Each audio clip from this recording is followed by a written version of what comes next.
देखिए, अभी हमारे जो ग्रामीण सेवा में ब्लू लाइन बसों का ग्रामीण सेवा के लिए बसें आ रही है।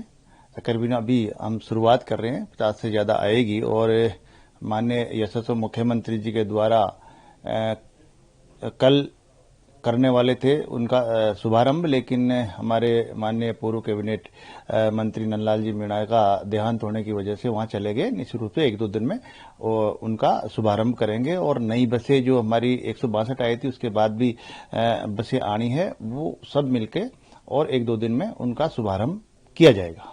बिल्कुल बेड़ा मजबूत हो रहा है और रोडवेज विभाग और हम ये चाहते हैं कि यात्रियों को एक सुलभ यात्रा मिले और उनको सुरक्षित यात्रा मिले। इसलिए ज्यादा से ज्यादा हमारे यात्रियों को अच्छी सुरक्षा के साथ अच्छी यात्रा हो, इसके लिए काम कर रहे हैं हमारे यशस्वी मुख्यमंत्री जी ने। हमारे को बसें दिनों दिन दे रहे हैं और एक अच्छा बेड़ा हमारे पास हो रहा है, जिससे कि हमारा जो रोडवेज विभाग है वो हमारा जो वित्तीय स्थिति थी उसमें भी आगे बढ़ रहा है। कल एशिया कप में भारत ने, टीम इंडिया ने पाकिस्तान को हराया और एशिया कप जीता। उसके बाद चूंकि मोहसिन नकवी है, उनके हाथों से ट्रॉफी नहीं ली और वो ट्रॉफी होटल में ले गए अपने साथ। किस तरह देखते हैं इस पूरे घटनाक्रम को, क्योंकि पहले भी बात था कि पाकिस्तानी खिलाड़ियों से हाथ नहीं मिलाया और कल ट्रॉफी नहीं ली।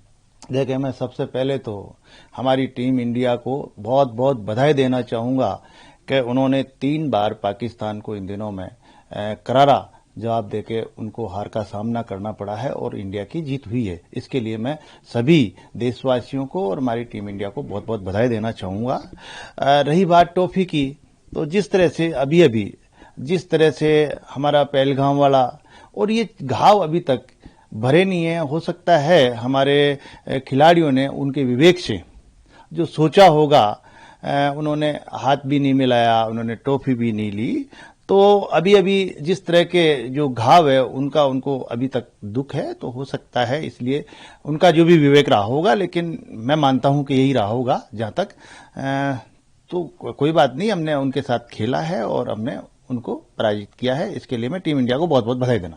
राहुल गांधी जो कि सोनम वांगचुक है, अपने जोधपुर जेल में जो बंद है, उनकी मांग का समर्थन कर रहे हैं। वो कह रहे हैं कि सोनम वांगचुक ने जो मांग की है अलग लद्दाख को अलग राज्य बनाने की, 6ठी अनुसूची में शामिल करने की, वो सही है और आरएसएस और बीजेपी पे निशाना साधा है। देखिए, पहली बात तो मैं बताऊं, आरएसएस एक राष्ट्रीय संगठन है जो राष्ट्र के हित में और पूरी समाज के हित में काम करने वाला संघ है। अगर इस तरह की किसी पे आरोप लगाए तो गलत है। अगर आप भी समाज के लिए, देश के लिए अच्छा काम करो और जो संगठन अच्छा काम करता है उस पे इस तरह के छींटे नहीं लगानी चाहिए।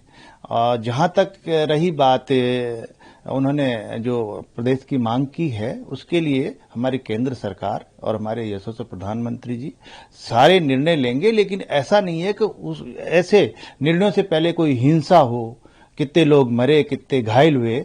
तो इस तरह का ये भारतीय जनता पार्टी की सरकार और हमारे यशस्वी प्रधानमंत्री नरेंद्र मोदी जी ये नहीं चाहते कहीं भी हिंसा हो। धारा 370 जब हटी थी, जब एक भी कहीं ऐसा हुआ क्या, जो भी फैसला लेते हैं कहीं बिना हिंसा के और सबको संतुष्ट करता हुआ काम होगा। तो अगर जो जायज मांग होगी, निश्चित रूप से हमारी केंद्र सरकार, हमारे यशस्वी प्रधानमंत्री उस पर विचार करके करेंगे। लेकिन राहुल गांधी लगातार बीजेपी और आरएसएस को टारगेट करते हैं इस मामले में। भाई, उनके पास कोई विजन है नहीं, कोई ऐसी सलाह नहीं है जिससे हमारा राष्ट्र आगे पहुंचे। जो हमारे विजन है यशस्वी प्रधानमंत्री जी का कि हमारा राष्ट्र विकसित राष्ट्र बने, उसके लिए काम कर रहे हैं।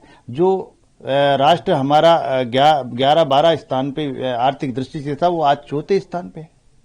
ये सोच है। अब ये बिना सोच की बातें, कभी किसी पे जब राहुल गांधी जी कभी संघ पे ठीकरा फोड़े, कभी बीजेपी पे। बाकी बीजेपी और संघ काम कर रहे हैं राष्ट्र हित में, राष्ट्र की नीति तैयार करके राष्ट्र निर्माण की बात करते हैं। तो ये संस्कारवान पार्टी है। हमारा संघ भी संस्कार से चलने वाला है। हम सब जाति, सब धर्म, सब मजहब को साथ लेके चलने वाली पार्टी है। इसलिए इस तरह के अगर छींटे लगाते हैं राहुल गांधी तो वो गलत है।